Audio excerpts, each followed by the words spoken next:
दोस्तों वीडियो बड़ा हो रहा था इसलिए हमने काट के इसको दो भाग में कर दिया।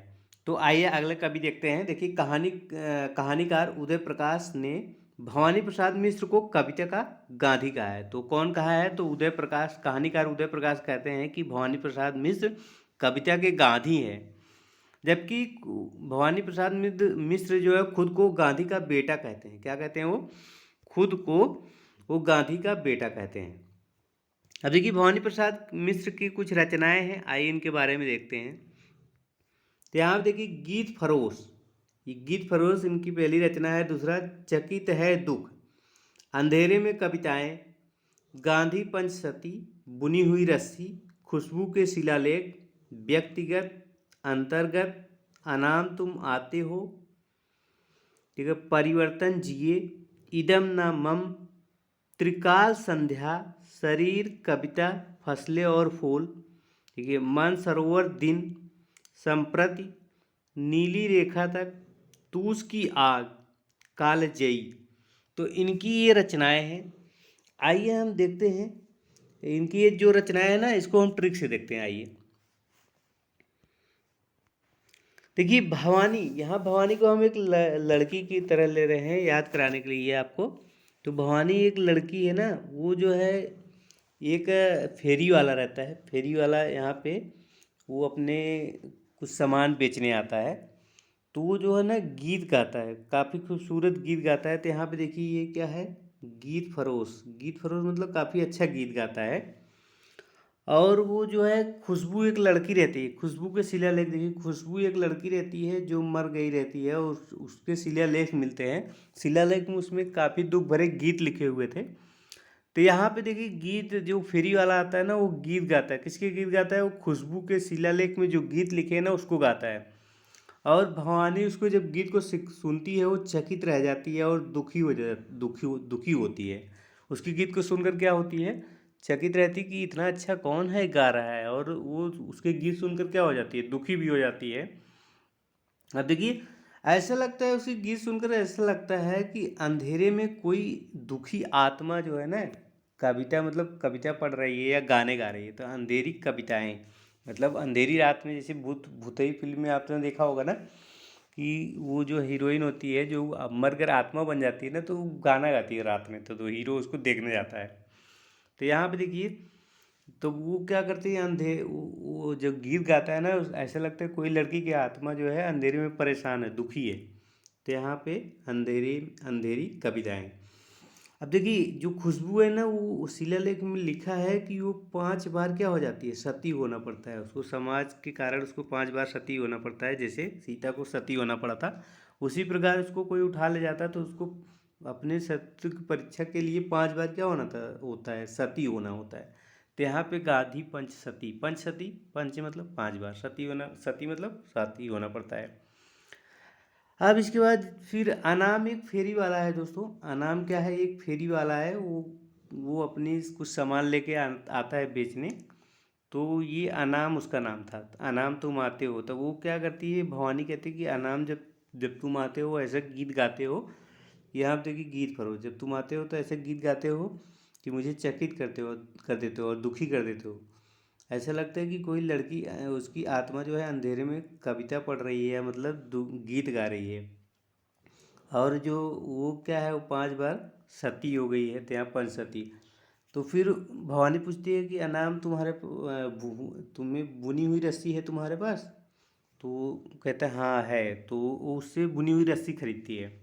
और यहाँ पे खुशबू के शिलालेख में ही वो गीत लिखा था।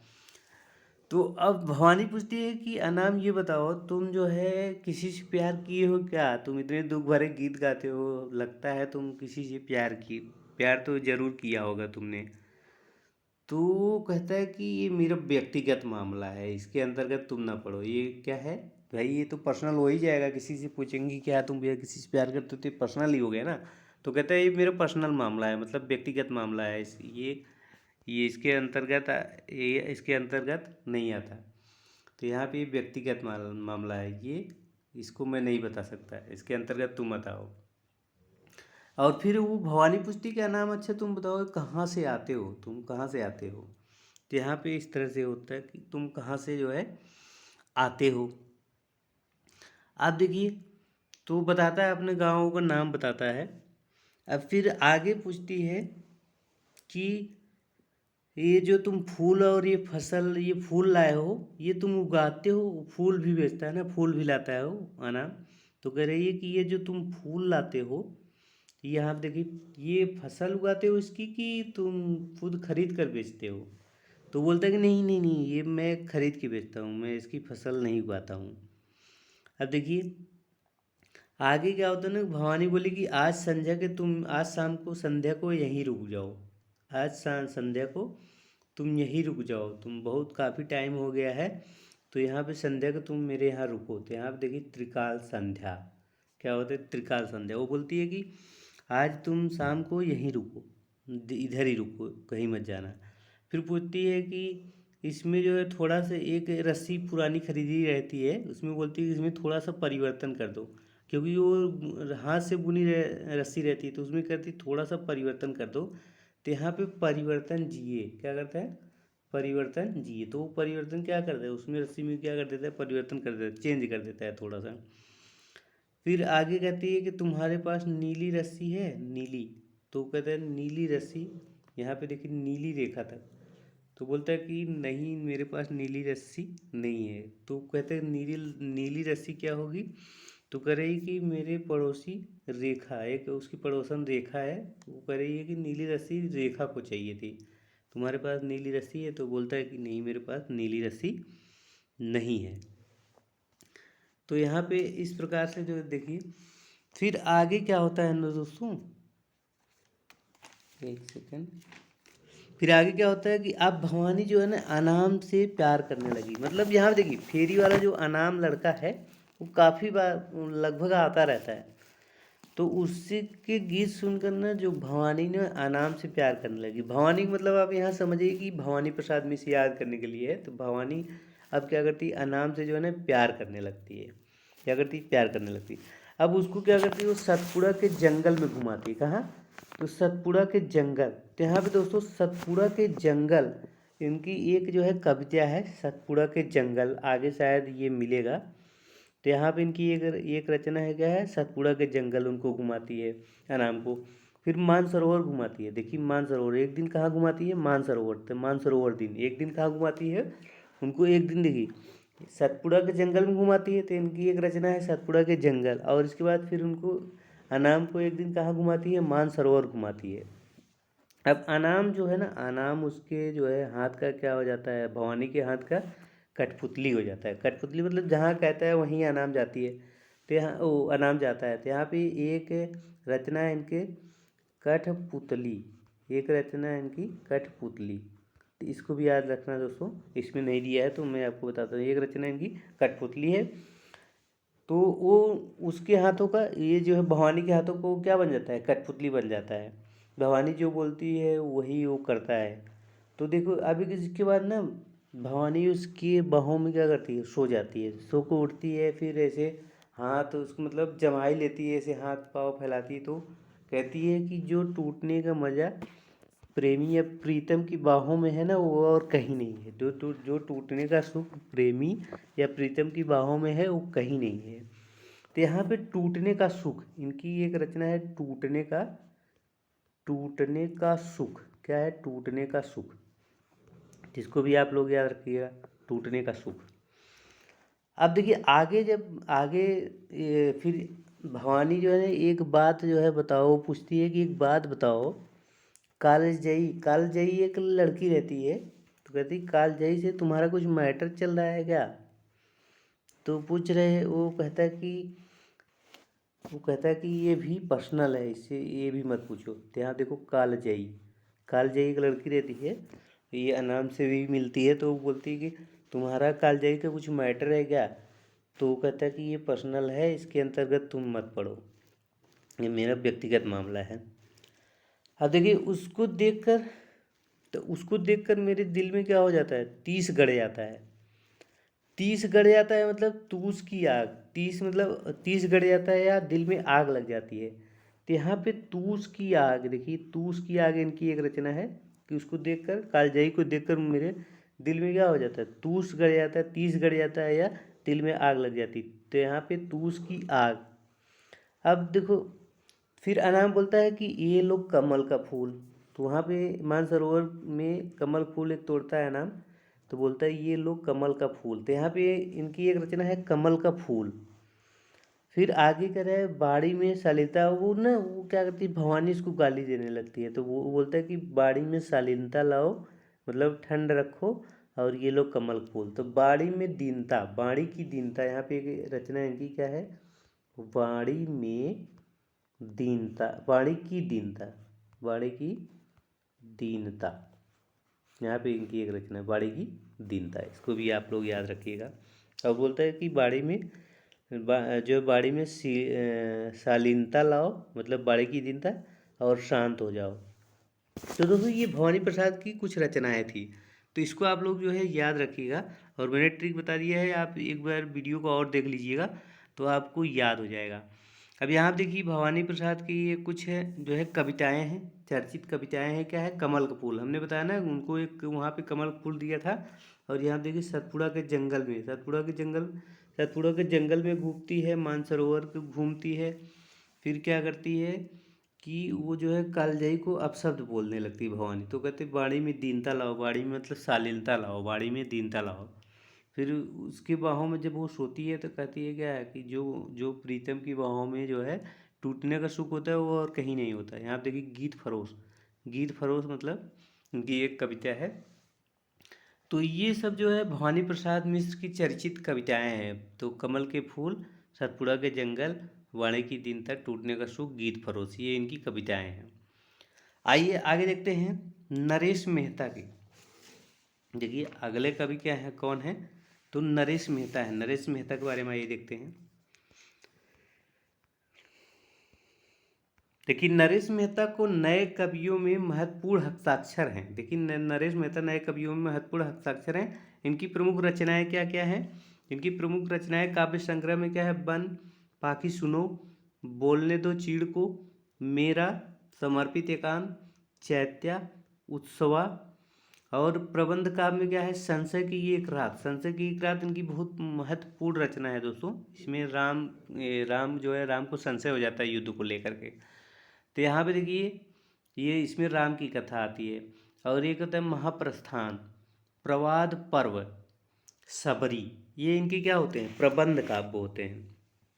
अब देखिए इनकी एक रचना है क्या, समय देवता। समय देवता कह रहे ये क्या है, ये लंबी कविता है जिसमें धरती की विभिन्न भागों की सांस्कृतिक राजनीतिक स्थिति का जो है सिनेरियो है। किसका सिनेरियो है, तो मतलब समय के देवते में बहुत सारी संस्कृतियों और राजनीतिक स्थितियों का सिनेरियो प्रस्तुत किया गया है। और यहाँ नरेश मेहता का अन्य चर्चित जो रचनाएं हैं, यहाँ पे देखिए अन्य चर्चित रचनाएं कौन कौन सी हैं। तो यहाँ पे अन्य चर्चित रचनाएं हैं उषस, उषस 1 2 3 4, और किरण धेनु। 1 2 3 4 का मतलब ये 4 बार में प्रकाशित हुई थी। तो यहाँ पे उषस क्या है, 1 2 3 4, किरण धेनु, चाहता मन। तो ये जो है नरेश मेहता की कुछ रचनाएं हैं। तो आइए नरेश मेहता के जो रचनाएं या काव्य संग्रह है इनको हम जो है ट्रिक से देखते हैं। अब देखिए राम जो है वन में घूम रहे थे। जो अयोध्या नरेश राम हैं वो कह रहे हैं वो जो है वन में घूम रहे थे। तभी देखिए वन मतलब कि अरण्य, अरण्य इनकी एक रचना है अरण्य। तो आप लोग याद रखिएगा इनकी एक रचना है अरण्य। तो अरण्य पे इनको जो है साहित्य अकादमी और ज्ञानपीठ पुरस्कार मिला था। साहित्य अकादमी 1988 में और ज्ञानपीठ पुरस्कार जो 1992 में मिला था। तो यहाँ पे अरण्य इनकी एक रचना है, तो अरण्य पे मिला था इनको साहित्य अकादमी 1988 में। तो देखो जब जो है अयोध्या नरेश, जब यहाँ पे अयोध्या नरेश, नरेश मतलब जो है नरेश, ये नरेश मेहता, ऐसी इस तरह से याद हो जाएगा आपको। तो अयोध्या नरेश राम जो है वन यानी अरण्य में घूम रहे थे। तो एक सुंदर कन्या आती है। तो दोस्तों एक सुंदर कन्या आती है, राम को व्यभिचार की बात करती है, मतलब उनसे शादी करने के लिए बात करती है। तो यहाँ पे राम कहते हैं कि सुनो वन पाखी सुनो। वन पाखी मतलब वो वन में रहती है उस, इसीलिए उसको क्या कहते हैं, वन पाखी सुनो। तो यहाँ पे एक इनकी रचना है कि वन पाखी सुनो। फिर कहती है कि जब यहाँ पे वन पाखी सुनो, राम बोलते हैं सुनो ये नहीं हो सकता। वह भयानक राक्षसी बन जाती है जब वो बोलते हैं कि ये नहीं हो सकता, मैं तुमसे शादी नहीं कर सकता, तो क्या करते हैं वो भयानक राक्षसी बन जाती है। फिर वो क्या करती है, भयानक राक्षसी बन जाती है। फिर लक्ष्मण क्या करते हैं, उससे चीरने जा रहे थे, लक्ष्मण उसे क्या रहे थे, लक्ष्मण उसे चीरने जा रहे थे, मतलब वो तलवार लेकर उसको मारने जा रहे थे, मारने मतलब चीरने जा रहे थे। तभी राम बोले कि बोलने दो उसे, मतलब बोलने दो उसे, चीड़ो मत। तो यहाँ पे बोलने दो चीड़ को, क्या है, बोलने दो चीड़ को, मतलब चीड़ो मत, बोलने दो उसको। अब वो अपना बोलती है कि मैं आपसे शादी करता हूँ, मैं तुम मतलब मैं तुम्हें चाहती हूँ, मैं तुम्हें शादी करने के लिए मैं बहुत उत्सुक हूँ। तो उत्सुक हूँ तो यहाँ शादी करने के लिए उत्सुक, तो यहाँ उत्सुआ क्या है, उत्सुक हूँ। फिर राम कहते हैं कि नहीं मेरी शादी हो गई है और मैं जो है ना एक ही, मेरा मन एक ही में समर्पित है। तो मेरा मन किस में है, मेरा मन एक ही में समर्पित है, मतलब एकांत में, एक में समर्पित है। तो यहाँ पे मेरा समर्पित एकांत, तो मेरा मन एक ही में समर्पित है, मतलब मैं केवल सीता को ही चाहता हूँ। तो मेरा मन क्या है, एक ही में समर्पित है। तो यहाँ पे मेरा यहाँ समर्पित एकांत। और कहती है कि मेरे चित्त पे, मतलब राम कहते हैं मेरे चित्त पे हमेशा सीता ही रहती है, मेरे चित्त पे हमेशा सीता ही रहती है। यहाँ पे चैत्य हो जाएगा, तो यहाँ पे क्या हो जाएगा, चैत्य हो जाएगा। अब इसके बाद क्या होता है, राम आगे बढ़ते हैं, राम आगे बढ़ते हैं ना, तो वहाँ पे सेबरी का आश्रम आता है। किसका आश्रम आता है, सबरी का। तो यहाँ पे इनकी एक सबरी है, ये प्रबंध काव्य है। तो सबरी का आश्रम दिखाई देता है, तो राम जो है संशय में हो जाते हैं कि जाएगा ना जाए, बहुत रात हो गई है, तो जाए कि ना जाए। तो यहाँ संशय की एक रात, राम क्या हो जाते हैं, संशय में हो जाते हैं। तो संशय की एक रात होती है। फिर क्या होते हैं, राम वहाँ से प्रस्थान कर जाते हैं, यहाँ महाप्रस्थान, मतलब सबरी के आश्रम में नहीं जाते, वहाँ से क्या कर जाते हैं, प्रस्थान कर जाते हैं। तो सबरी के आश्रम नहीं जाते हैं। फिर आगे क्या हो जाता है कि जब ये सीन जो है लोग देखते हैं, जैसे ये रामायण में चल रहा है, तो जब ये सीन लोग देखते हैं तो क्या हो जाता है, बवाल हो जाता है, मतलब विवाद हो जाता है। तो यहाँ विवाद मतलब प्रवाद, विवाद मतलब प्रवाद, तो प्रवाद हो जाता है, विवाद हो जाता है। तो यहाँ पे प्रवाद पर्व। फिर राम का मन चाहता था, राम का क्या करता था, मन चाहता था। तो यहाँ इनकी एक रचना है, राम का मन चाहता था कि हम लोग सेबरी के वन में, सेबरी के आश्रम में जाएं। तो यहाँ देखिए इनका क्या है, यहाँ पे एक है मन चाहता, यहाँ पे देखिए मन चाहता। तो राम का मन चाहता था कि हम लोग सेबरी के आश्रम में जाएं, लेकिन इतनी रात हो गई थी इसीलिए नहीं गए। अब इधर क्या है ना, उषस, मतलब उषस क्या हो, उषस मतलब क्या है, सुबह, सुबह के इंतजार कर रहे थे, सुबह हो जाए, थोड़ा धूप हो जाए तो फिर सबरी के आश्रम में जाएं। क्योंकि राम उस समय मतलब देवता नहीं थे, राम उस समय देवता नहीं थे, मानव थे, और मानव के रूप में किसी के घर मतलब रात में जाना उतना अच्छा नहीं होता है। इसीलिए राम जो है ना वो सुबह जाएंगे, उसके घर क्या होता था, सुबह जाएंगे, ऐसा मतलब ऐसे सीरियल में दिखाया गया है। क्योंकि विवाद हो गया था, राम जब सबरी के आश्रम में नहीं गए तो यहीं पे वो सीरियल यहाँ पे ख़त्म हो जाता था। इसीलिए लोग क्या करते थे, विवाद कर दिए थे। तो विवाद कर दिए थे, तो विवाद के यहाँ मतलब प्रवाद। फिर क्या होता है, सुबह जब होती है, जब यहाँ पे सुबह होता है और सुबह की पहली किरण, किरण इनकी किरण धेनुएं, तो यहाँ पे जब सुबह की पहली किरण होती है तो फिर यहाँ पे क्या करते हैं, फिर वो सबरी के आश्रम में जाते हैं। और यहाँ देखिए राम उस समय क्या थे, राम उस समय मानव के रूप में थे, वो देवता नहीं थे। तो यहाँ समय देवता इनकी एक रचना है, क्या है, समय देवता। तो इसको भी आप लोग याद रखिएगा, समय देवता। तो मतलब उस समय राम जो है ना देवता नहीं थे, उस समय मानव के रूप में थे। तो यहाँ पे समय देवता। तो सुबह हो गई, सुबह की पहली किरण जब पड़ती है, किरण एक रचना है इनकी, किरण धेनुएं। तो सुबह हो गई जब किरण, पहली किरण पड़ती है, तो फिर क्या होता है कि वो सबरी के आश्रम में जाते हैं। तो सबरी के आश्रम में जब पहुँचे तो राम ने जब राम को सबरी ने देखा, फिर क्या करी, प्रार्थना करने लगी। तो कह रही हे महापुरुष। तो यहाँ पर एक रचना है प्रार्थना पुरुष। तो इनकी एक रचना है क्या है, प्रार्था प्रार्थना पुरुष, वो बोलती है कि मैं आखा जीवन आपका जो है इंतजार कर रही थी। एक आख्या जीवन, आख्या एक रचना इनकी आख्या है। क्या है? एक रचना इनकी आख्या भी, एक रचना भी इनकी है। तो बोलती है कि मैं आख्या जीवन आपका इंतजार कर रही थी। तो यहाँ पे आख्या इनकी एक रचना है। तो दोस्तों ये सब इनकी रचनाएं हैं। मैं आपको एक बार फिर से बता देता हूँ कि देखिए, यहाँ पे जो है राम वन में घूम रहे थे। तो राम वन में जब घूम रहे थे तो वहाँ पे उनको एक वन मतलब अरण्य, तो एक इनकी रचना है अरण्य। तो वहाँ पे एक सुंदर लड़की आती है, सुंदर कन्या आती है और राम से व्यभिचार की बात करती है, शादी करने की बात करती है। तो राम कहते हैं हे पाखी सुनो, मतलब वन में विचरने वाली उसको पाखी बोलते हैं। तो हे पाखी सुनो, जो है मैं तो शादीशुदा हूँ, मैं तुमसे शादी नहीं करता। तो वो तुरंत भयानक राक्षस की रूप ले लेती है। फिर लक्ष्मण उसे चीरने जाते हैं तो राम बोलते हैं कि नहीं बोलने दो उसे, मारो मत, चीड़ो मत उसे। तो कहते हैं, राम कहते हैं मेरा मन तो एक ही में समर्पित है, मतलब सीता में समर्पित है, हमेशा सीता ही मेरे चित्त पे चढ़ी रहती है। तुम मेरे से शादी करने के लिए तुम बहुत उत्सुक हो, लेकिन ये तुम्हारा सपना पूरा नहीं हो सकता है। फिर राम जो है वहाँ से क्या हो जाते हैं, राम वहाँ से आगे बढ़ जाते हैं। फिर देखिए जब वो आगे बढ़ जाते हैं तो सबरी का आश्रम दिखाई देता है। तो सबरी का आश्रम में क्या करते हैं, सबरी का आश्रम में वो सोचते हैं, एक संशय में पड़ जाते हैं कि इतनी रात हो गई है तो यहाँ संशय की एक रात। फिर वहाँ से प्रस्थान कर जाते हैं, मतलब चले जाते हैं, सबरी का आश्रम नहीं जाते। फिर इतना सीरियल देख कर लोग क्या हो जाते हैं, विवाद कर देते हैं। मतलब विवाद मतलब यहाँ प्रवाद पर्व।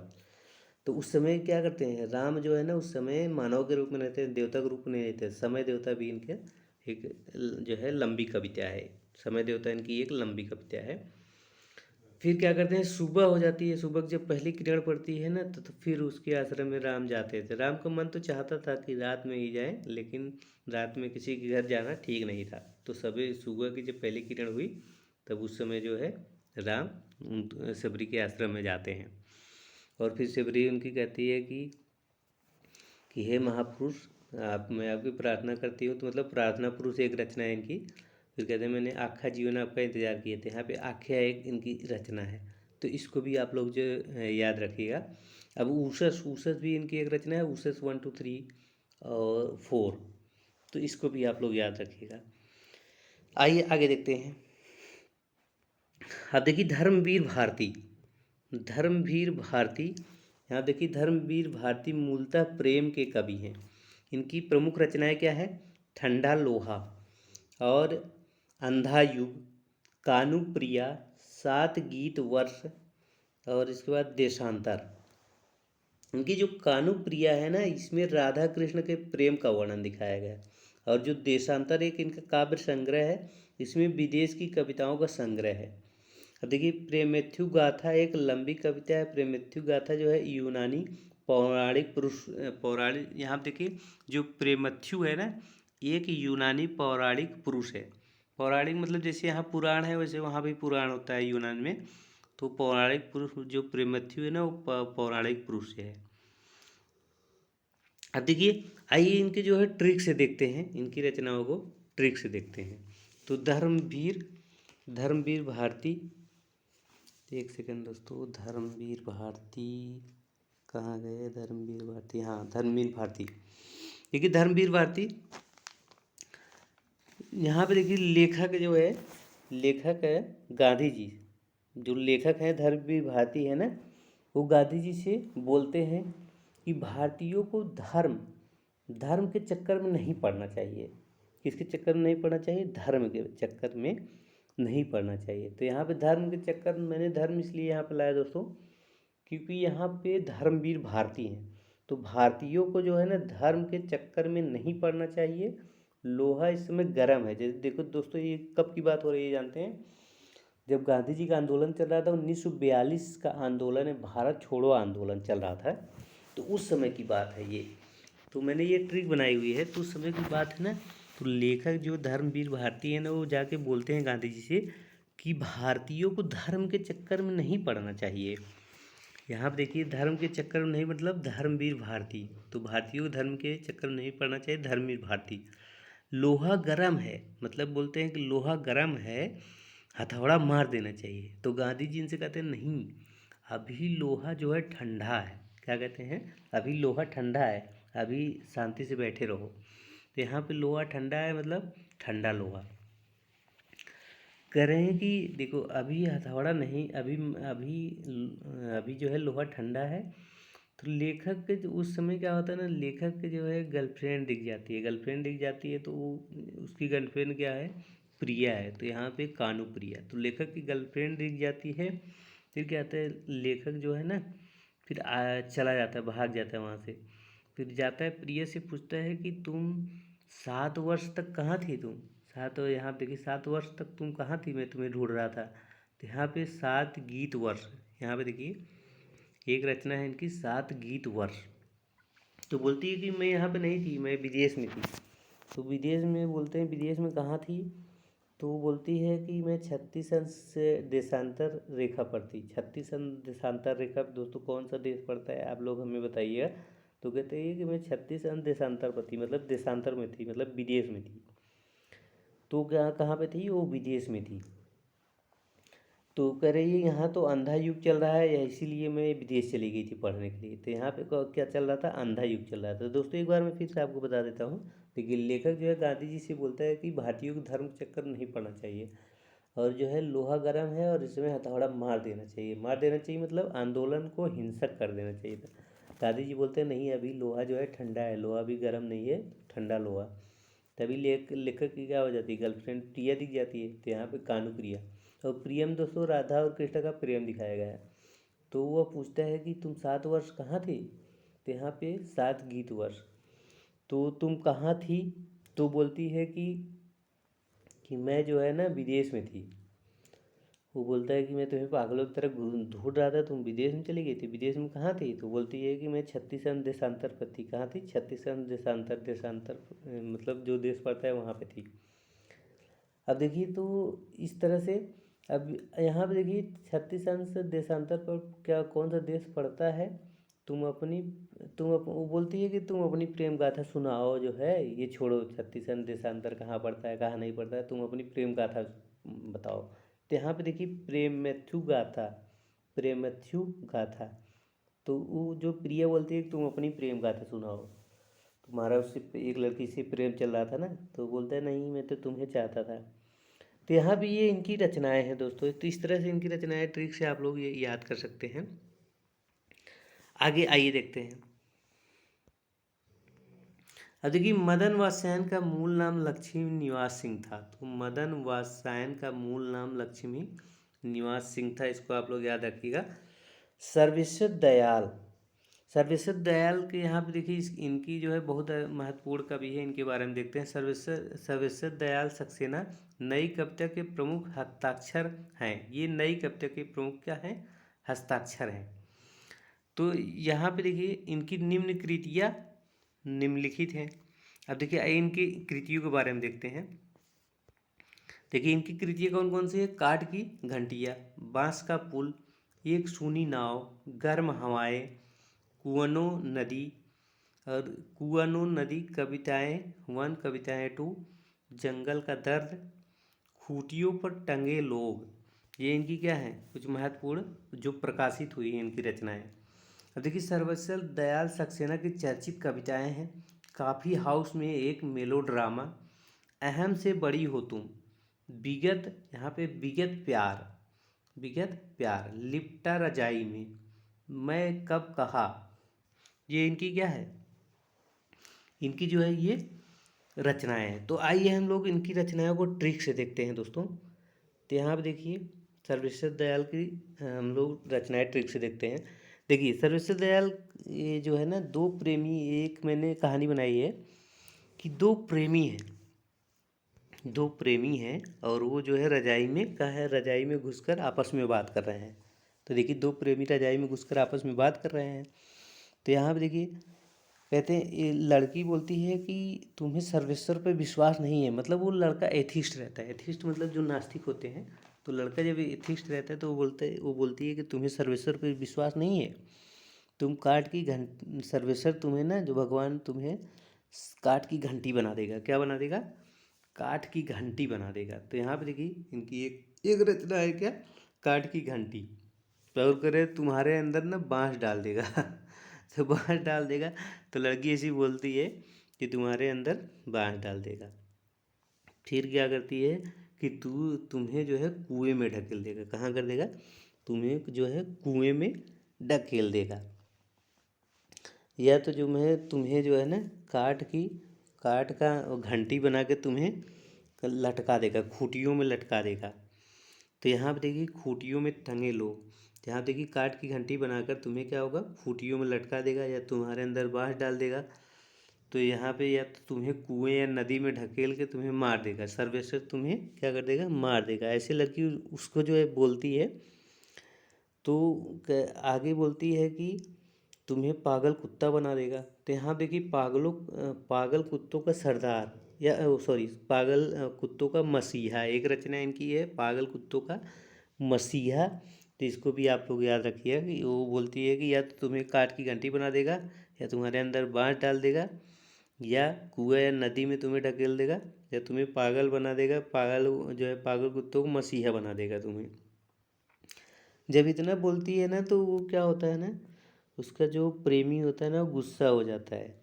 वो क्या करता है, गुस्सा हो जाता है। फिर कहता है कि तुम मुझसे बड़ी हो, क्योंकि जो उसकी प्रेमिका होती है ना, उससे बड़ी होती है। तो कह रहे तुम मुझसे बड़ी हो, इसलिए मैं तुमसे शादी नहीं करूँगा। तो यहाँ अहम से बड़ी, यहाँ देखिए इनकी एक रचना है, अहम से बड़ी हो तुम। मतलब वो बोलता है तुम मुझसे बड़ी हो, तो यहाँ अहम से बड़ी हो तुम, इनकी एक रचना है। तो मैं तुमसे क्या करता, मैं तुमसे शादी नहीं करूँगा। तो बोलती है कि तुम काफ़ी हाउस की, जो काफ़ी हाउस में हम लोग मिले थे, वहाँ पे तुमने कुछ और कहा था। तो कह रहे थे काफ़ी हाउस की बातें तुम भूल गए क्या? तो यहाँ पे काफ़ी हाउस में देखो एक मेलोड्रामा। तो बोलती है कि काफ़ी हाउस में जो बात किए थे भूल गए क्या? तो यहाँ पे काफ़ी हाउस में एक मेलोड्रामा, इनकी एक रचना है। फिर आगे बोलती है कि तुम तो बोल रहे थे कि मैं तुम्हें शादी तो तुमसे शादी करूँगा। काफ़ी हाउस में क्या बोल रहे थे कि तुम मुझसे शादी करोगे। तो लेखक बोलता है कि मैंने कब कहा था। तो यहाँ पे मैंने कब कहा था एक रचना इनकी, मैंने कब कहा था इनकी एक रचना है। तो इसको भी आप लोग याद रखिएगा, मैंने कब कहा था। तो फिर वो प्रेमिका बोलती है नहीं तुमने कहा था, तुम भूल गए। हम तुम्हें याद है हमने जंगल में कितना प्यार किया था, तुम जंगल का दर्द भूल गए थे, मुझे कितना दर्द हुआ था। तो यहाँ पे जंगल का दर्द एक इनकी रचना है, क्या है, जंगल का दर्द। तो इसको भी आप लोग याद रखिएगा दोस्तों, जंगल का दर्द इनकी एक रचना है, जंगल का दर्द। फिर आगे बोलती है कि विगत वर्षों में हमने कितना प्यार किया था। तो विगत वर्षों में, यहाँ देखिए विगत वर्षों में मतलब विगत प्यार, विगत वर्षों में हमने कितना प्यार किया था, तो विगत प्यार। कह रहे विगत वर्षों में हमने कितना प्यार किया था। कह रहा है कि वो बोलती है कि रजाई में लिपट कर। तो यहाँ पे रजाई में लिपट कर भी हमने प्यार किया था। तो यहाँ पे लिपटा रजाई में। तो यहाँ पे एक रचना इनकी है, लिपटा रजाई में। कह रहा है जंगल में, काफ़ी हाउस में, और जो है हर जगह हमने कितना प्यार किया था, तुम भूल गए। और जो है कितनी शामें हमने साथ गुजारी हैं। कितनी शामें मतलब एक शाम किसान। यहाँ इनकी एक रचना है, एक शाम किसान। क्या है, एक शाम किसान, एक शाम किसान। तो बोलती है कि हमने कितनी शामें जो है साथ में गुजारी है। तो यहाँ पे एक रचना है इनकी, एक शाम किसान। तो दोस्तों ये सर्वेश्वर दयाल की जो है रचनाएं हैं। एक बार मैं आपको फिर से बता देता हूँ दोस्तों कि दो प्रेमी जो है रजाई में घुसकर आपस में बातें कर रहे थे। तो जो है वो उस लड़का जो है एथिस्ट था, वो सर्वेश्वर में विश्वास नहीं करता था। तो लड़की बोलती है कि तुम सर्वेश्वर में विश्वास नहीं करते, सर्वेश्वर तुम्हें काठ की घंटी बना देगा, और काठ की घंटी बनाकर खूंटियों में लटका देगा, या तो तुम्हें पागल कुत्ता बना देगा। तो इनकी एक रचना है पागल कुत्तों का मसीहा, या तो कुएं या नदी में ढकेल देगा। तो यहाँ पे इनकी एक रचना है कुआनो नदी। कह रही नहीं तो तुम्हारे अंदर बांस डाल देगा। तो ये भी एक इनकी रचना है, बांस का पुल। फिर आगे बोलती है, फिर उससे दोनों से क्या हो जाता है, झगड़ा हो जाता है। जब लड़की इतना बात बोलती है तो उससे झगड़ा हो जाता है। तो बोलता है कि तुम मुझसे बड़ी हो, मैं तुमसे शादी नहीं करूँगा। तो यहाँ पे अहम से बड़ी हो तुम, एक इनकी रचना है। कह रहे मैं तुमसे शादी नहीं करूँगा। तो वो बोलती है कि तुमने काफ़ी हाउस में मुझसे जो है वादा किया था, तुम मुझसे शादी करोगे। तो बोलते काफ़ी हाउस में एक मेलो ड्रामा। तो वहाँ पे इनकी एक रचना है, काफ़ी हाउस में एक मेलो ड्रामा। फिर आगे बोलती है कि तुमने काफ़ी हाउस में कहा था कि मैं तुमसे शादी करूँगा, तो लेखक बोलता है, तो वो प्रेमी बोलता है कि मैं कब कहा था। तो कह रहे हैं नहीं, जो है तुमने कहा था, तुम भूल गए। हमने जंगल में कितना प्यार किया था, वो जंगल का दर्द तुम्हें याद है। जंगल का दर्द यहाँ पे इनकी एक रचना है। कह रहा है कि विगत वर्षों में हमने कितना प्यार किया था, तो यहाँ पे इनकी एक रचना है विगत प्यार। फिर कहते हैं हमने रजाई में लिपट के कितना प्यार किया था, तो यहाँ पे लिपटा रजाई में। तो ये जंगल में काफ़ी हाउस में जो है हमने कितना प्यार किया था, तुम भूल गए। तुम ये भी भूल गए कि हमने कितनी शामें साथ में गुजारी है। तो यहाँ पे एक शाम की शान, इनकी ये रचनाएं हैं। तो आइए आगे देखते हैं दोस्तों। देखिए यहाँ पे केदारनाथ सिंह नई कविता में बिंब का बहुत महत्व देते हैं। तो यहाँ पे ये जो है केदारनाथ सिंह जो है नई कविता में बिंब का बहुत महत्व देते हैं। केदारनाथ सिंह की महत्वपूर्ण जो है काव्य कृतियाँ निम्नलिखित हैं। तो इनकी काव्य कृतियाँ कौन कौन सी हैं? अभी बिल्कुल अभी, जमीन पक रही है, यहाँ से देखो, अकाल का सारस, उत्तर कबीर और अन्य कविताएँ, बाघ इनकी लंबी कविता है। यहाँ पे ताल से ताय, यहाँ ताल से ताय और साइकिल। और देखिए केदारनाथ की चर्चित कविताएं कौन है? बनारस, अनागत, फर्क नहीं पड़ता। तो ये इनकी जो है रचनाएं हैं।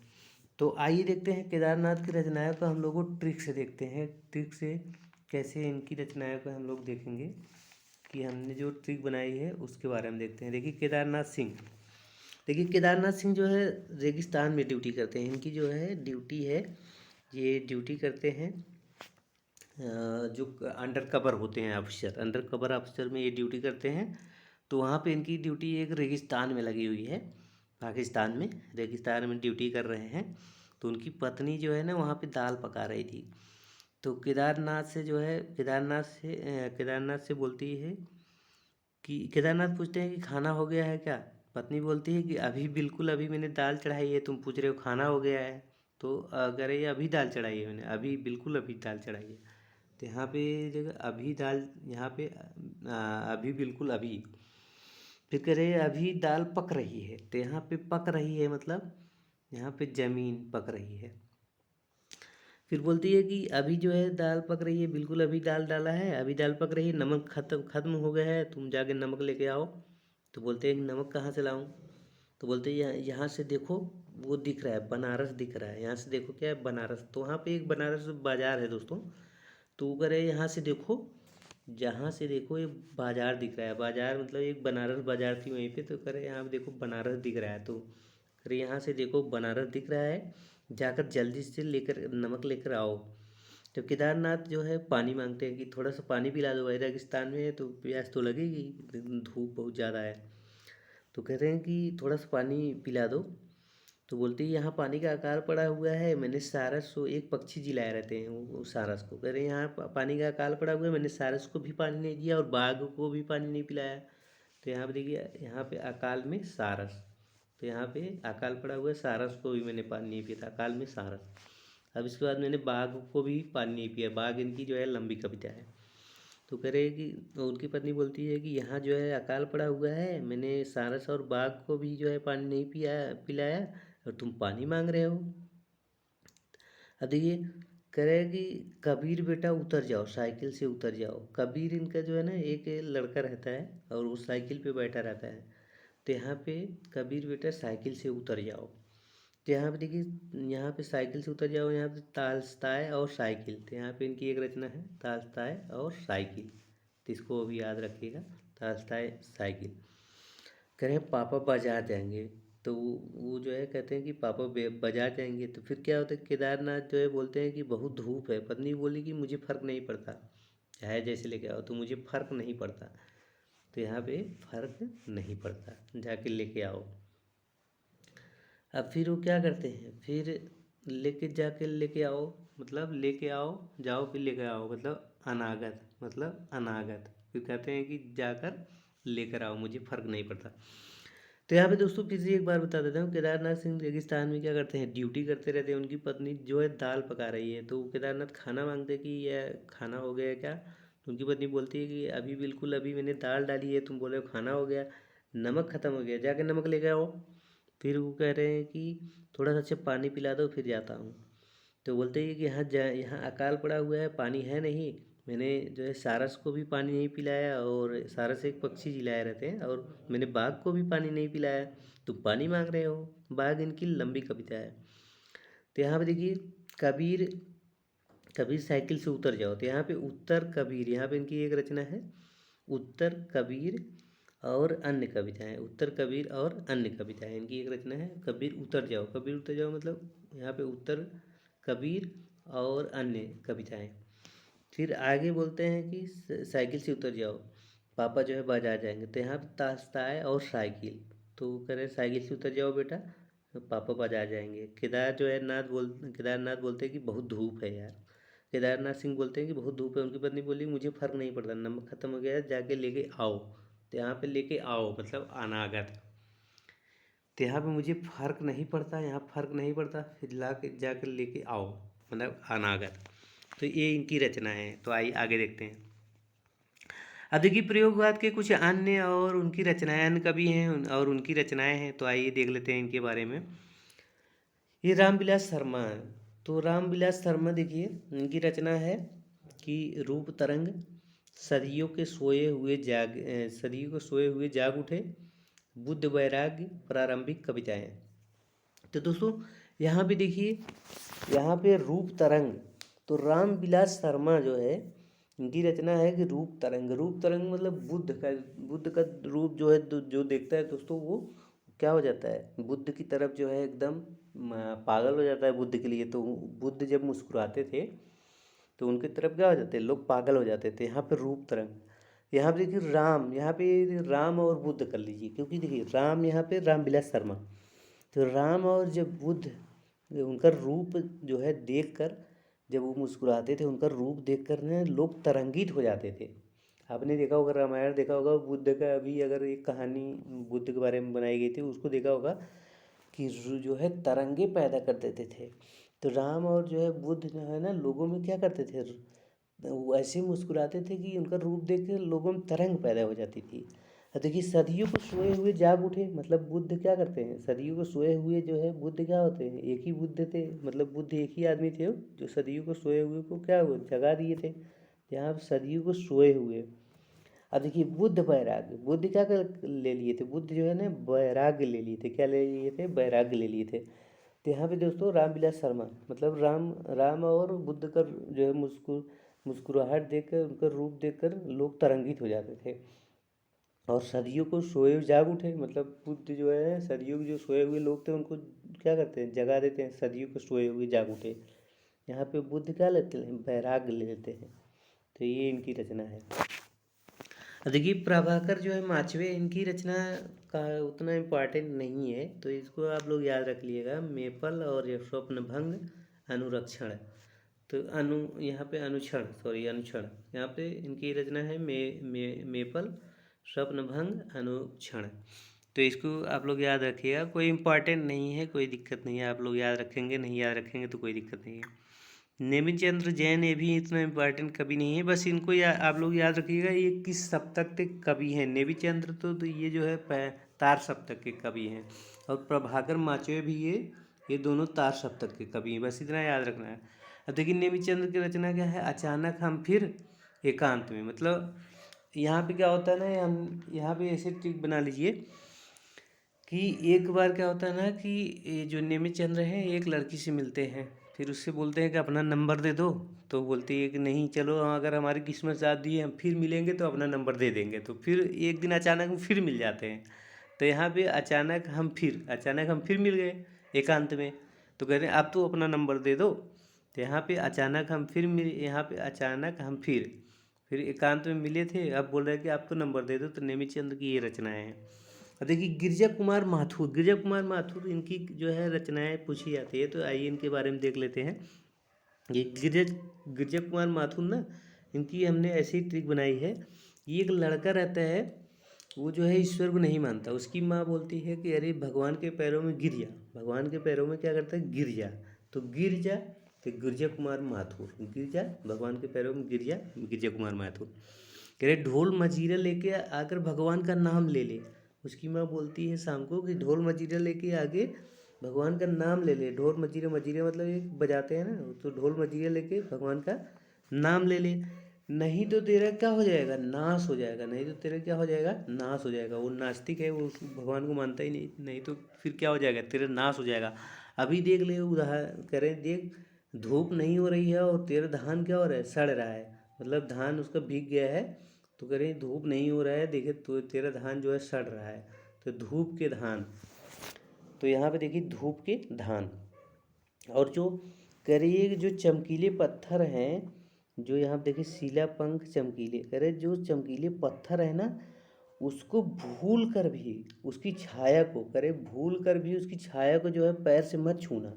देखिए जो जो चमकीले पत्थर निकलते हैं नदी में से, करे उसकी छाया को भी भूल कर मत छूना पैर से, उसकी छाया को भी पैर से मत छूना। तो यहाँ पे छाया मत छूना। फिर कहती है वो नदी के भीतर से निकाले गए हैं। कहाँ से, वो नदी के भीतर से निकाले गए हैं। तो यहाँ पे भीतरी नदी की यात्रा, वो नदी के भीतर से निकाले गए हैं, वो पवित्र हैं। उसके पैर से उसकी छाया को भी मत छूना, नहीं तो करे, नहीं तो अभी कुछ और हो जाएगा। मतलब उसकी माँ उसको डराती है, नहीं तो अभी कुछ और हो जाएगा। तो यहाँ पे अभी कुछ और देख, साक्षी तू देख ले, अभी वर्तमान में कहती है, वर्तमान में साक्ष्य देख ले। गिरजा को, गिरजा एक उसके गांव में रहता है, वो क्या होता है, वो बीमार हो जाता है। वो भी नास्तिक रहता है, वो बीमार हो जाता है। तो बोलती है कि देखो भगवान का अपमान किया इसीलिए वो बीमार हो गया। तो कह रहे साक्षी वर्तमान में साक्ष्य देख ले, वर्तमान में क्या साक्ष्य देख ले, साक्षी रहे वर्तमान, मतलब वर्तमान में साक्ष्य देख ले गिरजा को। फिर कह रहे हैं देख, अगर तू पृथ्वी पर रहकर भगवान की, अगर भगवान को नहीं मानेगा, तो कल्प कल्पांतर, कल्प कल्पांतर तक तू जो है ना, फिर कभी सफल नहीं हो पाएगा। तो कहते हैं कल्प कल्पांतर तक तू जो है कभी सफल नहीं हो पाएगा। तो ये दोस्तों इस तरह से इनको जो रचनाओं को आप लोग याद रखिएगा। फिर से मैं एक बार बता देता हूँ, क्योंकि भगवान के पैरों में कहती है कि भगवान, माँ बोलती है बेटे से, भगवान के पैरों में गिर जा, वो ढोल मजीरा लेके आ, ढोल मजीरा लेके आ, क्या कर, वो भगवान को याद कर ले। यहाँ ढोल मजीरा लेके भगवान को याद कर ले, नहीं तो क्या हो जाएगा, तेरा नाश हो जाएगा। तो नाश और निर्माण कह रहा है, देख धूप नहीं हो रही है और तेरा धान क्या हो रहा है, सड़ रहा है। तो धूप के धान कह रहे हैं जो जो चमकीले पत्थर हैं, जो शिला, शिला यहाँ पे देखिए शिला पंख चमकीले। तो यहाँ जो शिला मतलब जो शिला चमकीले शिला हैं, पत्थर हैं, उसकी छाया को भी जो है पैर से मत छूना, उसकी छाया को भी पैर से मत छूना। नहीं वो नदी के भीतर से निकाले गए, वो पवित्र हैं। नहीं तो अभी जो है ना, अभी कुछ और हो जाएगा। कह रहे साक्ष्य देख रहा है, वर्तमान में साक्ष्य देख रहा है। तो यहाँ साक्षी रहे वर्तमान, वर्तमान साक्षी दे रहा है। गिरजा जो है ना, देख भगवान को बोला था ना, देख उसको भगवान ने दंड दिया है। कह रहा पृथ्वी पे रख कर जो है तू ना, अगर भगवान को याद नहीं करेगा ना, तो कल्प कल्पांतर तक तुझे भगवान वो कीड़ा बना देंगे, नाली का कीड़ा बना देंगे। तो इस तरह से दोस्तों इनको याद रखिएगा। आइए आगे देखते हैं।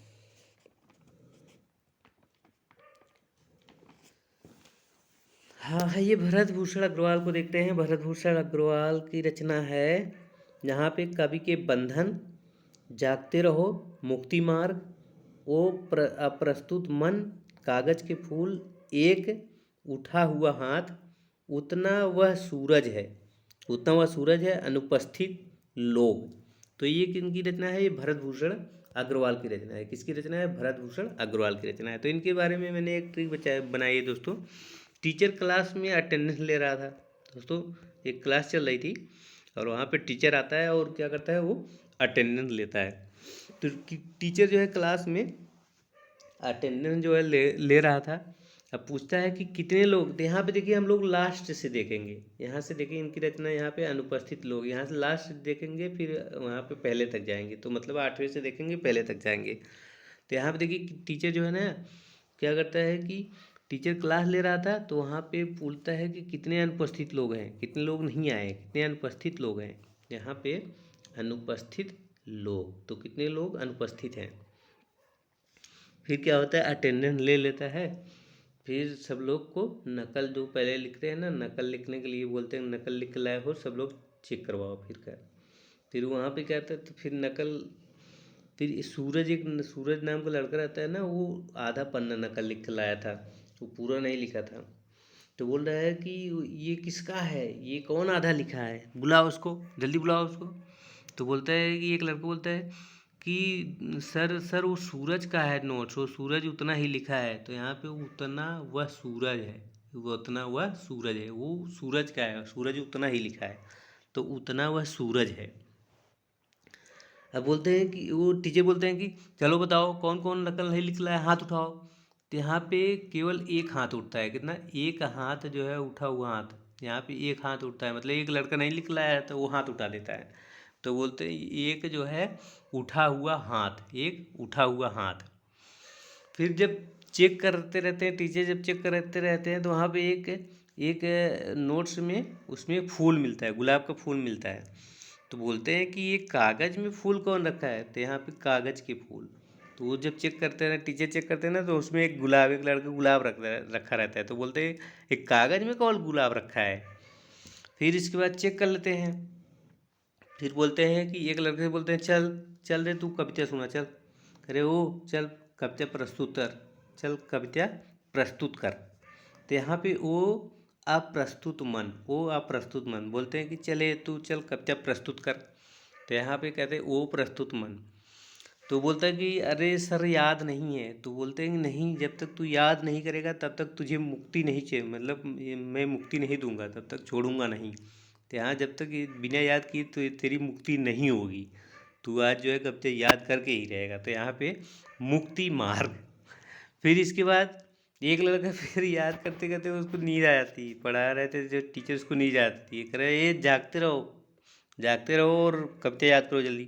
तो कह रहे जागते रहो। फिर यहाँ पे देख रहे हैं, फिर कहते हैं कि ये जो है ना, ये बंधन तुम लोगों को क्या करे, छवि बनाएगा। ये जो मैंने बंधन तुम लोगों को डाला है कविता याद करो, मैंने जबरदस्ती याद करवा रहा हूँ, ये तुम लोगों को क्या आगे चल के तुम लोगों की छवि क्या करेगा, बनाएगा। तो यहाँ पे बंधन, छवि के बंधन, तो छवि बनाएगा। तो इस तरह से इसको भी आप लोग याद रखिएगा दोस्तों। तो आइए अगला देखते हैं, अगले कवि कौन हुए। तो यहाँ पे हरिनारायण व्यास के जो है इतना महत्वपूर्ण कवि नहीं है दोस्तों, इनकी कविता जो है, इनकी जो है रचनाएं कभी पूछी नहीं जाती है। तो यहाँ देखिए हरिनारायण व्यास की रचनाएं क्या हैं। नहीं, ये ये जो है शकुंत माथुर भी इतना इम्पॉर्टेंट नहीं है, इनकी ऐसे देख लेते हैं इनकी। ये चांदनी चुनूर, और इसके बाद अभी और कुछ लहर नहीं टूटेगी। तो यहाँ देखिए चांदनी चुनर और अभी और कुछ, यहाँ पे लहर नहीं टूटेगी, तीन की रचना है। और हरिनारायण व्यास की रचना है मृग और तृष्णा, ये इंपॉर्टेंट है, इसको याद रखिएगा, मृग और तृष्णा। त्रिकोण पर सूर्योदय, त्रिकोण पर क्या है, सूर्योदय, बरगद के चिकने पत्ते। तो ये उतने इम्पॉर्टेंट कभी नहीं है, फिर भी आप लोग याद रखिएगा मिश्रण, ये जो है मृग के तृष्णा, और ये इसको आप लोग याद रखिएगा, ये इम्पॉर्टेंट है। यहाँ पे त्रिकोण पर सूर्योदय, बरगद के चिकने पत्ते। तो आइए देखते हैं रघुवीर सहाय की ना, ये इम्पॉर्टेंट है, इनकी जो है रचना पूछी जाती है। तो आइए रघुवीर सहाय के देखते हैं और ट्रिक से देखेंगे रघुवीर सहाय को। तो यहाँ पर देखिए रघुवीर सहाय की रचना है सीढ़ियों पर धूप में, आगे है आत्महत्या के विरुद्ध, हंसो जल्दी हंसो, लोग भूल गए, कुछ पत्ते कुछ चीटियाँ, कुछ पत्ते कुछ चिट्ठियाँ, जहाँ पे एक समय था। तो ये इनकी कुछ रचनाएं हैं, और भी कुछ रचनाएं इनकी हम जो है इसमें नहीं दिया है, लेकिन मैं बता देता हूँ। तो ट्रिक है क्या है कि इनकी एक रचना रामदास, दोस्तों इनकी एक रचना क्या है, रामदास। तो ट्रिक क्या है कि रामदास की बीवी भाग गई है, क्या करें, रामदास की बीवी भाग गई है। अब रामदास जो है ना सीढ़ियों पे चढ़ के, मतलब कवि की सीढ़ियों पे चढ़ करके वो क्या कर रहा है, आत्महत्या करने जाता है। तो रामदास की बीवी भाग गई है और उसकी सहायता कोई करने वाला नहीं है, इसलिए वो रामदास जो है ना सीढ़ियों पर चढ़कर कूदने जा रहा था। तो सीढ़ियों पर, यहाँ पे धूप में, सीढ़ियों पर धूप में, एक रचना है इनकी सीढ़ियों पर धूप में। तो सीढ़ियों पर कौन जा रहा था, रामदास, इनकी एक रचना है रामदास। तो इसको भी याद रखिएगा, रामदास सीढ़ियों पर चढ़कर जो है आत्महत्या करने जा रहा था। फिर यहाँ पे देखिए आत्महत्या करने जा रहा था, तो यहाँ पे आत्महत्या के विरुद्ध, तो वो लेखक जो थे, जो ये रघुवीर सहाय थे, वो आत्महत्या के विरुद्ध थे। तो वो कहते हैं कि आत्महत्या नहीं करनी चाहिए, आत्महत्या एक करना कायरता का काम है। तो कह रहे हैं कि मेरी सहायता कोई नहीं कर रहा है, तो कहते हैं मैं तुम्हारी सहायता करूँगा। सहायता मतलब यहाँ पे राम रघुवीर सहाय, सहाय मतलब सहायता करेंगे, सहायता मतलब यहाँ रघुवीर सहाय। तो कह रहे हैं मैं तुम्हारी सहायता करूँगा, रामदास तुम नीचे आ जाओ।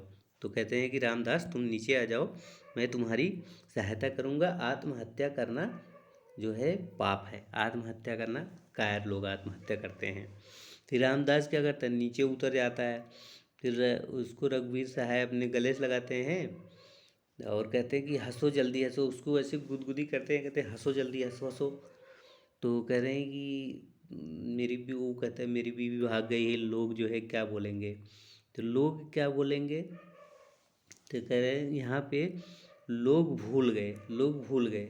यहाँ पे एक इनकी रचना है, लोग जो है भूल गए। तो वो बोलता है कि लोग क्या कहेंगे, तो लेखक बोल रहा है कि आज लोग बोलेंगे ना, आज लोग वो करेंगे ना, लोग एक दिन भूल जाएंगे ये बात, लोग तुम्हारी बीवी भाग गई ये बात लोग भूल जाएंगे। तो लोग भूल गए हैं, तो लोग भूल गए हैं।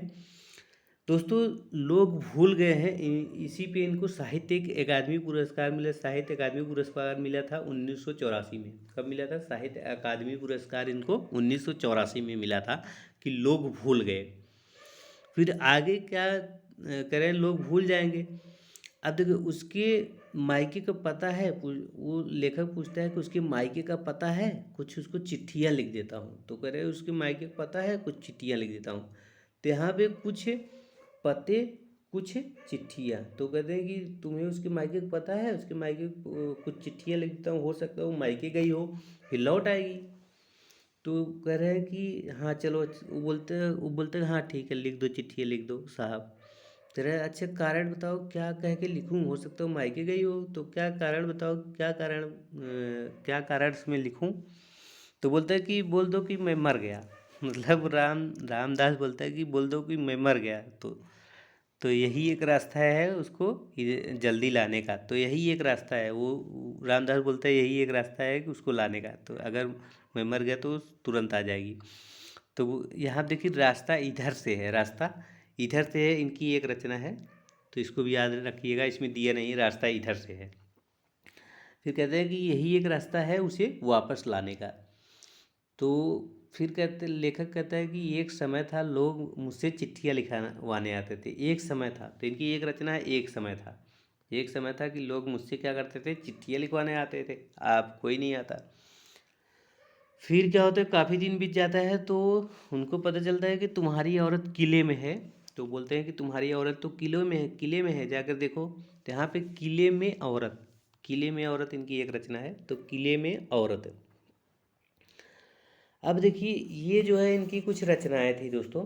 तो इस तरह से आप इनको याद कर लीजिएगा कि रामदास एक रहता है, रामदास की बीवी भाग जाती है, वो सीढ़ियों पर चढ़ के क्या करने जाता है, आत्महत्या करने जाता है। लेखक बोलता है कि मैं तुम्हारी सहायता करूँगा, आत्महत्या मत करो, आत्महत्या करना कायर है, आत्महत्या के मैं विरुद्ध होता, आत्महत्या के विरुद्ध। फिर वो उतर के आ जाता है, तो फिर गले लगाता है लेखक, उसको बोलता है हंसो जल्दी हंसो, गुदगुदी करता है हंसो जल्दी हंसो। फिर कहते हैं कि लोग भूल गए, तुम्हारी बीवी भाग गई थी, लोग भूल गए। कह रहे उसके मायके का पता है, लाओ कुछ चिट्ठियाँ लिख देता, उसके मायके का पता है, लाओ कुछ चिट्ठियाँ लिख देता हूँ। तो कह रहे एक समय था लोग मुझसे चिट्ठियाँ लिखवाने आते थे। कहते हैं कि क्या कुछ कारण बताओ, क्या कारण लिख के लिखो चिट्ठी उसको। तो बोलता है कि मैं मर गया, यही एक रास्ता है उसको लाने का।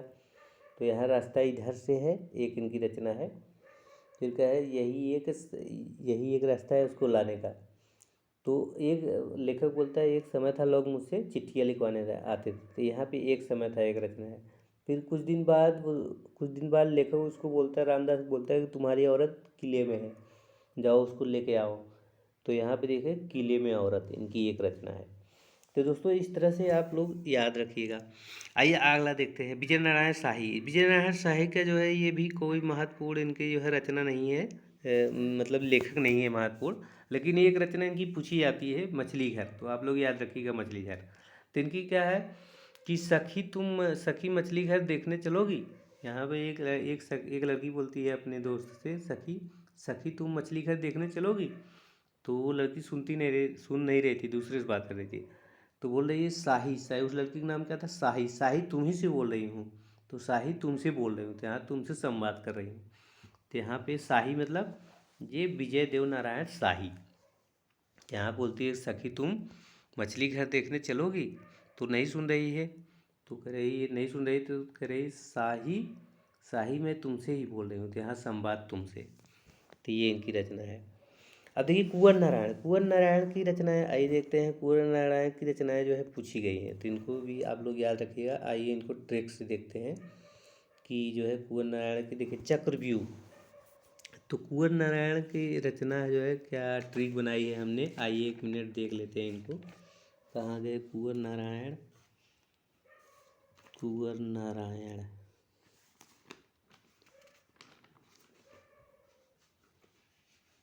कुंवर नारायण।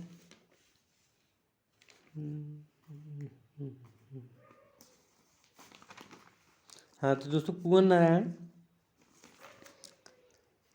देखिए कुंवर नारायण ना, यहाँ पे देखिए कुंवर नारायण की रचना क्या है, चक्रव्यूह, परिवेश हम तुम, आगे है अपने सामने कोई दूसरा नहीं, इन दिनों आत्मजयी, बासरवा के बहाने। तो दोस्तों यहाँ पे क्या ट्रिक है, यहाँ पे युधिष्ठिर बात कर रहे हैं अभिमन्यु से। तो उस समय महाभारत की लड़ाई चल रही है और युधिष्ठिर और ये जो है अभिमन्यु बात कर रहे हैं। तो युधिष्ठिर बोलते हैं कि चक्रव्यूह में, जो चक्रव्यूह रचा है उसमें हम तुम प्रवेश करेंगे। कौन प्रवेश करेगा, हम। युधिष्ठिर बोलते हैं किसको, अभिमन्यु। तो जो द्रोणाचार्य ने चक्रव्यूह रचा है उसमें हम तुम प्रवेश करेंगे। देखिए द्रोणाचार्य ने जो चक्रव्यूह रचा है उसे हम तुम केवल प्रवेश करेंगे, क्योंकि अभिमन्यु ही जानता था चक्रव्यूह तोड़ना। तो बोलते हैं कि हम तुम क्या करेंगे, उसमें प्रवेश करेंगे और दूसरा कोई नहीं करेगा। तो यहाँ देखिए और दूसरा कोई नहीं करेगा। तो यहाँ पे एक रचना है कोई दूसरा नहीं, और कोई दूसरा प्रवेश उसमें नहीं करेगा, केवल हम तुम करेंगे। फिर बोलते हैं कि अपने सामने कौन होगा, अपने सामने वही होंगे द्रोणाचार्य होंगे, और कौन होगा, तेरे अपने सामने कौन होगा, द्रोणाचार्य होगा। फिर आगे बोलते हैं कि इन दिनों तुम्हारे पिता नहीं हैं, क्योंकि अर्जुन जो है दूर चले जाते हैं। तो बोल रहे हैं कि इन दिनों मतलब कई दिन जो है अर्जुन दूर चले जाते थे। तो यहाँ पे कह रहे इन दिनों तुम्हारे पिता नहीं है, पिता मतलब आत्मजयी, तुम्हारे पिता नहीं है, इसीलिए दुर्योधन क्या कर रहा है, उछड़ रहा है, इसीलिए दुर्योधन उछड़ रहा है। तो अभिमन्यु बोलता है कि जाने दो, उछड़ने दो, चलो हाँ हम तुम प्रवेश करेंगे। किसके बहाने प्रवेश करेंगे, तो बाज श्रवा के बहाने प्रयोग करेंगे, प्रवेश करेंगे। तो फिर अभिमन्यु बोलता है कि नहीं, कविता के बहाने प्रवेश करेंगे। किसके बहाने, तो इनकी एक बाजश्रवा के बहाने और एक कविता, इनकी एक रचना है कि वो बोलता है कविता के बहाने प्रवेश करेंगे। इसमें नहीं दिया हुआ है, तो आगे आपको जब क्वेश्चन हम सॉल्व करवाएंगे तो उसमें आपको मिलेगा। तो बोलते हैं कि नहीं, बाजश्रवा के बहाने प्रवेश करेंगे। तो फिर जो युधिष्ठिर बोलते हैं नहीं, हसिया मांगने के बहाने प्रवेश करेंगे। तो इनकी रचना एक हसिया भी है, तो हसिया मांगने के बहाने प्रवेश करेंगे। तो दोस्तों इस तरह से इसको याद रखिएगा आप लोग। देखिए यहाँ पे फिर से मैं आपको एक बार बता देता हूँ। यहाँ पे जो कुंवर नारायण की रचना है वो देखिए युधिष्ठिर और अभिमन्यु में बातचीत चल रही है। तो बोलते हैं कि युधिष्ठिर बोलते हैं चक्रव्यूह में केवल हम तुम प्रवेश करेंगे। यहाँ पे देखो प्रवेश हम तुम जो है प्रवेश करेंगे। और फिर यहाँ पे अपने सामने कौन होगा, अपने सामने बहुत होंगे, तो द्रोणाचार्य होंगे, और कौन होगा, दुर्योधन होगा, द्रोणाचार्य होंगे, कर्ण होगा, और कौन होगा। तो यहाँ पे देखिए और कह रहे हैं कि हम तुम प्रवेश करेंगे और कोई दूसरा नहीं प्रवेश करेगा। अपने सामने कौन होगा, द्रोणाचार्य होंगे। इन दिनों तुम्हारे पिता नहीं है, इसीलिए दुर्योधन उछड़ रहा है। तो करें इन दिनों तुम्हारे पिता मतलब पिता आत्मजयी, इन दिनों तुम्हारे पिता मतलब आत्मजयी नहीं है, इसलिए वो उछड़ रहा है। तो वो अब मैंने बोलता है जाने उछड़ दो, तो हम लोग वज्रश्रवा के बहाने उसमें प्रवेश करेंगे। तो ये बोलते हैं कि नहीं, हम लोग कविता के बहाने प्रवेश करेंगे, कि हम लोग कविता करेंगे। कवि सम्मेलन करेंगे, आइए कवि सम्मेलन से युद्ध को जीता जाए, जो कवि सम्मेलन जीत गया वही युद्ध जीत जाए। तो कविता के बहाने प्रवेश करेंगे तो नहीं, फिर अभिमन्यु बोलता नहीं हम लोग हसिया मांगने के बहाने करेंगे। हसिया, हसिया मतलब यहाँ पे एक हथियार, हसिया मांगने के बहाने प्रयोग जो है प्रवेश करेंगे। तो ये इनकी कुछ रचनाएं हैं। तो दोस्तों तो देखिए आगे हम जो साठोत्तरी जो कविता आंदोलन है ये भी नई कविता में आता है, तो हम आगे बाद में देखेंगे। पहले इसको जो है क्वेश्चन हम लोग पढ़ लेंगे, तो फिर आगे हम देखेंगे इसके। तो इस वीडियो में इतना ही। वीडियो आपको कैसा लगा हमें कमेंट करके ज़रूर बताइए। अगर अच्छा लगा तो लाइक कीजिए, शेयर कीजिए और चैनल को सब्सक्राइब कर लीजिए। वीडियो देखने के लिए धन्यवाद दोस्तों। अगर आप क्वेश्चन सॉल्व करेंगे तो आपको एक भी क्वेश्चन जो है नहीं रुकेगा, आपको सारी रचनाएं याद हो जाएगी। अगर नहीं याद होगी तो वीडियो के 1-2 बार जो है ज़रूर देख लीजिएगा, तो आपको ये सारी रचनाएं याद हो जाएगी। आप तो अगर आप क्वेश्चन सॉल्व करेंगे तो जो मैंने ट्रिक बताई है वो आपको ऑटोमेटिक वो रचनाएं याद हो जाएगी। जैसे आपकी रचना और कवि सामने आएंगे तो आपको तुरंत जो है वो याद आ जाएगा। तो धन्यवाद।